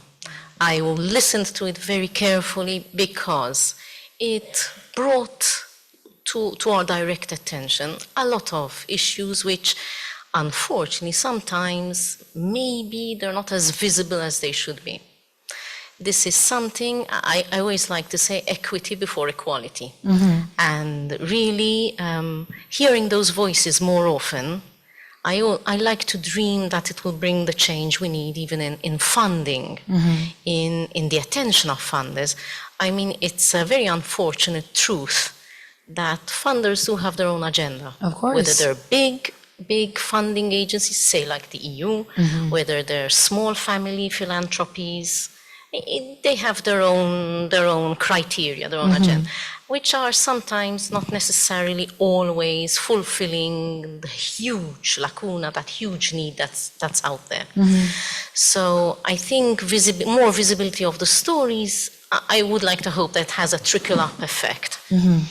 And then there's the other part, really going out of your way to make these opportunities available, really. Truly. Because there are people out there who are working in these fields. I like to dream that IOI is among them, but I also know that the people we work with themselves go back and do something with what they've learned, with what they've received. So I would like to see that this is just the start, the enabling whistle, the starter whistle of something that can really go on to yield and to give bigger results in the wider, a bit of a ripple effect maybe. I hope so. I hope really so. hope so, don't I you? really Yeah. hope so. I think that's some really good points that you raised. Specifically, I would say that this focus on stories. I've seen just in my professional career over the last 10 years, a huge shift from quantitative focus to qualitative focus, and a lot of people measuring this success through people's stories in their own voices, in their own words. What is it that they're experiencing as a result of these programs? It's not X percentage or X number. Yes, those are important. Of course, we need to have a mix of the two to see what we would define as success. But I think that those stories and the heart of the, like you said, the people that are being affected and sharing those stories, I think we can really hit people from an empathetic place. And then I think that will really transform the way that people see what these scopes and these objectives need to be as well. So thank you so much for that. I would like to bring everyone back to the Slido for a moment. We've got a second question up here to just ask everyone, and also to give you a chance, if you haven't already, to put a question into the Q&A, or take a moment to just look at the questions that are already on the Q&A and just vote and see. So you can go to the poll to answer this question here. Do you consider your role in the Ocean Decade to be multi-sectoral? We won't share the answers just yet, but also giving you a chance to go to that Q&A section and see if there's any questions that you would like to upvote.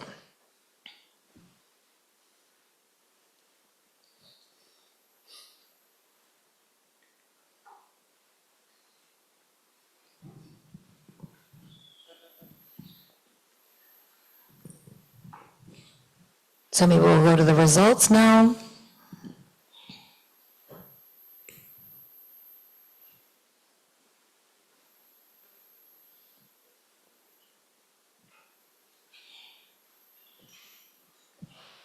All right, so we have quite a lot of people that are working across various sectors, so that's really great to see.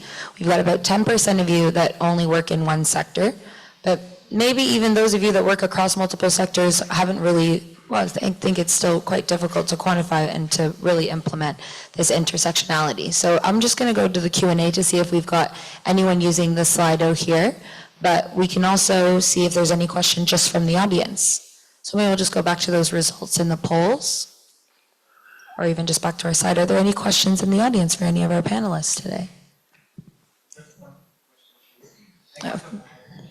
If you want, you can come, because we have the recording as well. I'd love for them to see you. Yeah, all right. Thank you very much. My question is for you, sir. I don't recall the name. It's about Erland. So, it's about the profiles. You spoke about one who is scientific and opportunities, and somebody who is in the community. So are there cases where one falls within two? Like my case, let me just give you a short talk about this. I graduated with a fisheries and aquaculture degree, and after graduating, I saw a gap. I have got the science. I saw a gap in the market related to fish feed, and then I wanted to use my science to go into the business. It's been hell difficult. So I want to know what and how, which mechanism do you put in place to get somebody who is scientific but also an opportunity? Thank you so much. Luckily, yes, people can have like several of these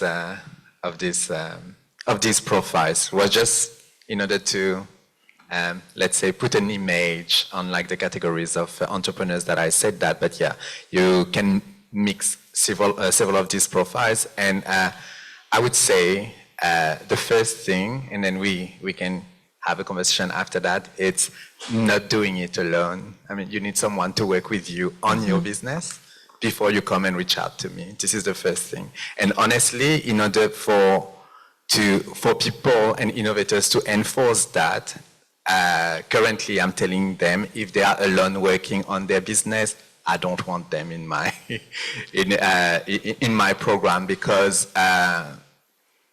let's say like you are raising a baby, building a business is hard. You'd rather co-parent with someone than doing it alone. Otherwise, you're going to face issues. Thank you so much. I think that's really important. Even just, yes, there's value in another entrepreneur, a partner, but even just sitting down with somebody that doesn't know much about your project, doesn't know much about the business, maybe doesn't even know much about the sector or the environment at all, and just having a chat with them about what their understanding is of what it is that you're trying to do to make sure that you're getting that point across. You go over it 100 times, but they haven't heard the pitch 100 times, and they haven't seen you refine the pitch either.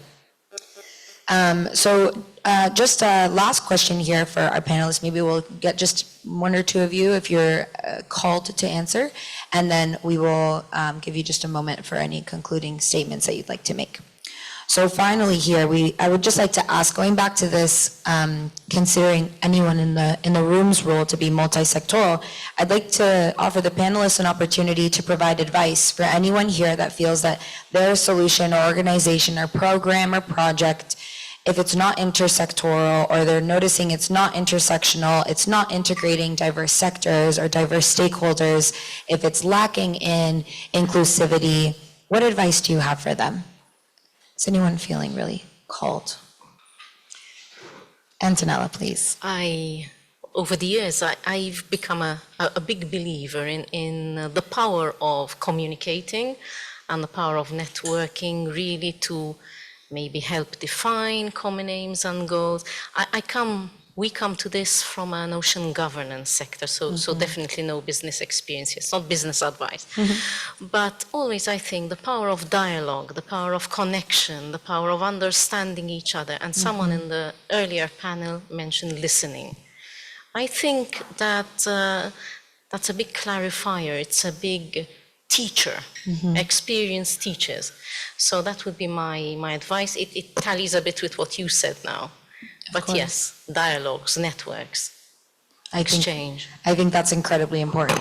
And it's so easy to just pigeonhole ourselves because we're so busy and we feel such urgency to do what we need to do. But just to take a moment to collaborate is always really great.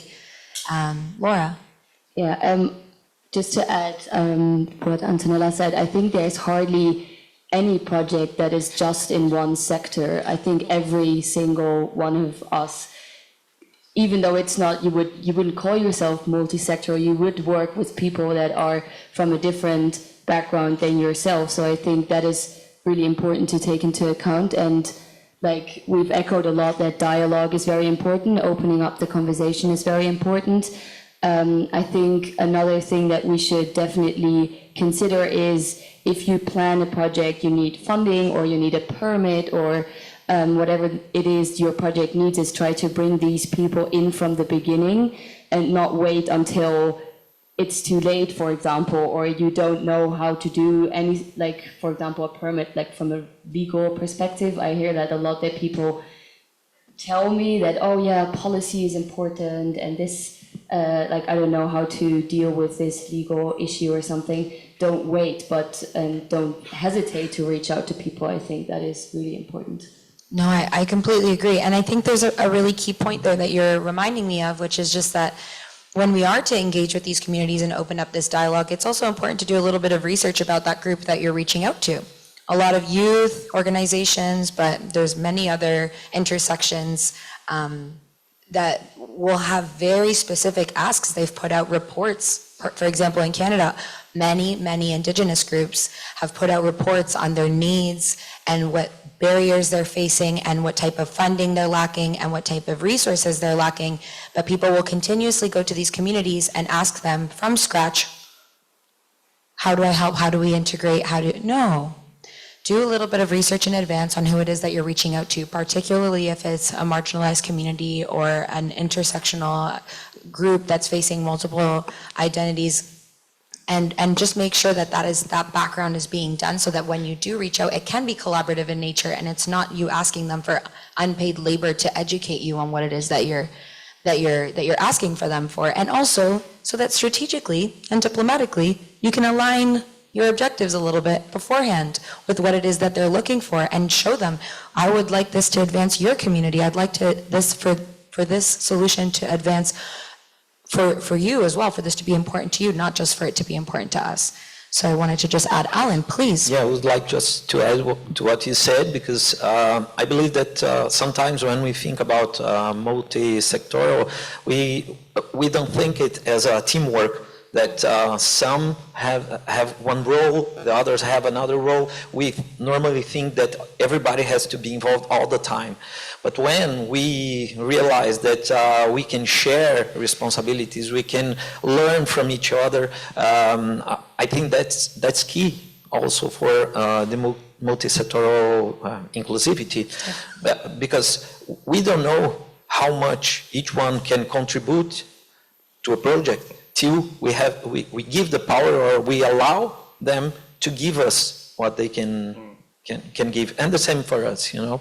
So we are not overwhelmed, and then we can develop something that is really multi-sectoral. That's the idea. Of course. I just wanted to offer the panelists, or even anyone in the audience that feels compelled to add to the conversation. Laura, I would like to add something to that, because very important. Like the word inclusion, it's very important for me, and each time that I hear about it, I'm thinking about this quote that is saying, like, diversity is being invited to the party, inclusivity is being invited to dance. And I think that, like, in lots of events, etc., we are invited to talk. We are invited at the party. We're not invited to dance. And I mean, like, and meaning, like, when you're invited to dance, you have, like, that common goal that everyone has together is to have fun together. I'm not saying everything should be fun, but I think, like, putting people around a common project and a common problem to solve together, and having them realizing how complementary their skills are, is the best way to reach inclusion. We've had lots of dialogue and discussion already. Yes, thank you so much. No, the inclusion of the skills is key, but I love that part that you talked about joy.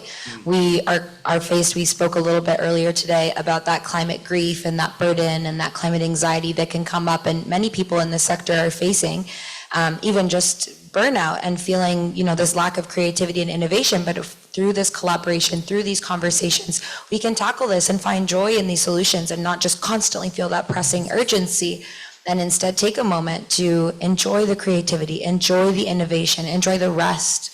You know, NAP Ministry says rest is a form of resistance, and I really do believe that. We do have a question from Dane in the audience, and I'd love to, I believe it's directed to Laura, but I'd welcome any other of the panelists to contribute. So we are asking here, how can we increase the science and community engagement in environmental law? This is especially important now with the High Seas Treaty. I love that you brought this up, Dane. Thank you so much. And Laura, I'd love to hear your thoughts. Maybe I'll go first. I'm definitely not the most experienced here, I would say, but yeah, very interesting question, and I think that touches upon a very timely topic, is like, how is the law made? Because I think through like the High Seas Treaty, or other people call it the BBNJ agreement, the Biodiversity Beyond National Jurisdiction agreement, that was, it's still open for signatures, not ratified. It's also not implemented yet, but at least some states have signed it. Through the process, there were a lot of NGOs and scientists working on it, but the ultimate decision is still made by the states or the governments themselves. So I think it will be critical to maybe reevaluate, how is the law made? Is that just through the states that have their representatives there in the room, or do NGOs, scientists have an actual kind of call to make the law? I think that is something I don't have a clear answer to, and that is very often in law, when you hear any kind of lecture and you ask something, they will always respond, it depends, or depends on the perspective. I also don't have a clear answer to this, but it's definitely something that we should work on, and also think, how can we better engage them and make sure that their experience and expertise is reflected in the laws that are made. And I think that each state has that unique opportunity as well when they ratify to be able to put those requirements for these types of inclusion into this amazing treaty that hopefully will bring a lot of just in general, advancing this entire ocean movement. There's so much that it can impact really because the high seas is such a huge part of our challenge here. Antonella, I'm wondering if you'd like to contribute anything to the question. So we talk a lot about ocean governance, which is somewhat different from actually governing. And the biggest difference being that it's multidisciplinary and quite inclusive of different skills, expertise, sectors, and so on. And another thing we often maybe we need to talk a bit more about is actually when we talk about decision makers. Decision makers come from very many backgrounds, and sometimes I ask myself, these are wonderful experts, professionals in their own field, but are they all ocean literate when they're making decisions or ratifying laws that impact the marine realm, the ocean?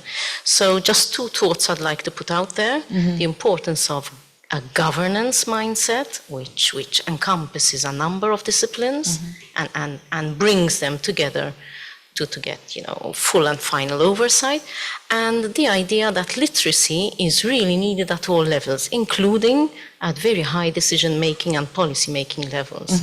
So I think this is one way of bringing the different actors together.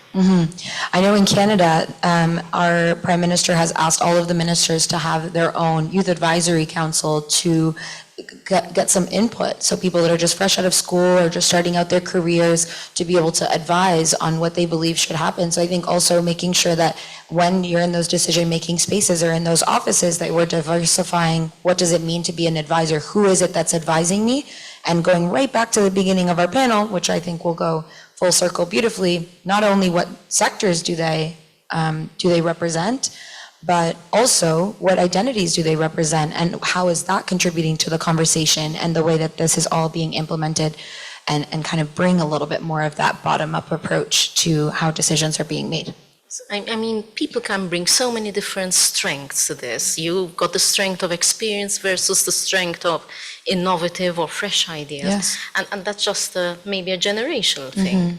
And so many more examples that I'm sure my colleague panelists can speak to. So I think including voices and going back to intersectionality, intersectorality, interdisciplinarity, I think, as you've rightly pointed out, is key.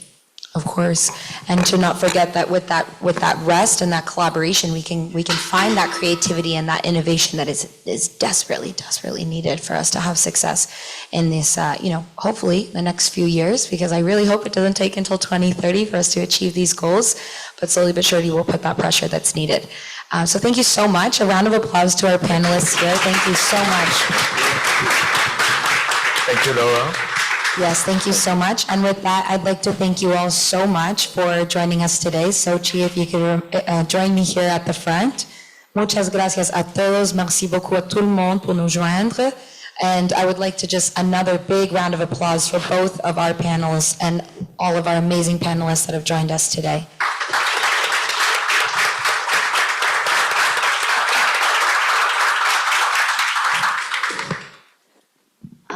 I also like to thank all of you for your representation of these marginalized and underrepresented voices. Most of all, from the first panel, the great points that were brought up about political marginalization, about economic limitations, funding gaps that desperately need to be addressed, access to data that provides solutions, and also the need to, for example, move the events to places where people can access to, and also try and change the way we make things instead of bringing people to us, reaching out to people, going there, to make things more inclusive, and also try to remove these funding gaps that we have through maybe removing these binary requirements, whether you belong or you do not belong to a certain group. I think these were great points that were raised, and I hope that by summarizing this, by spreading the word and also taking these solutions to higher levels that we can achieve a more inclusive ocean decade, and I hope beyond that. So thank you all, thank you for the great panel that we had and your participation in this event. Last but not least, there we are, thank you. Last but not least, I'd like to thank all of our partners and our funders for this event. It would not be possible with them today. I'd like a round of applause for our tech guys in the back. They did an incredible job. Thank you so very much. And to all of, we had a very large organizing committee for this event. And so thank you, a big round of applause again for everyone behind the scenes that made this event happen. As a special thanks to Evgenia, the you so global much. coordinator. Maybe you want to stand up. Yeah, truly, we have so many events happening today through the ECOP program. So I just want to thank everyone that's been supporting the ECOP program throughout the day, all of our amazing events. And I hope that you'll take the lessons from today's panel and champion those underrepresented voices, champion intersectionality, champion it, not just at the conference, in your conversations with your friends, in your conversations with your family, in your conversations with the person that you're sitting beside on the bus. It's really important to make sure that people are opening up and collaborating and talking and dancing, right, Arland? So I hope that you dance this week at the conference. And with that, thank you so much for your time today. So just 1 second, two quick announcement. Again, thank you so much, it was really great. Two quick announcements. So to the left, you see some tables and there are some promotional materials from the ECO program and from our partners. So from Gold Global and International Ocean Institute. And so there are some really great World Ocean reviews, so make sure to grab your copy. Then our next event co-organized by the ECO program, which will happen, will start exactly at 5 p.m. here. So even if you are not registered, you are very welcome just to stay. The event will be on gathering forces for science policy, interface, innovation, and funding. So there will be 2 panels, and this is in collaboration with DOSI and Ocean Voices. So just make sure if you want, you just very welcome to stay. Thanks a lot. Have a nice day.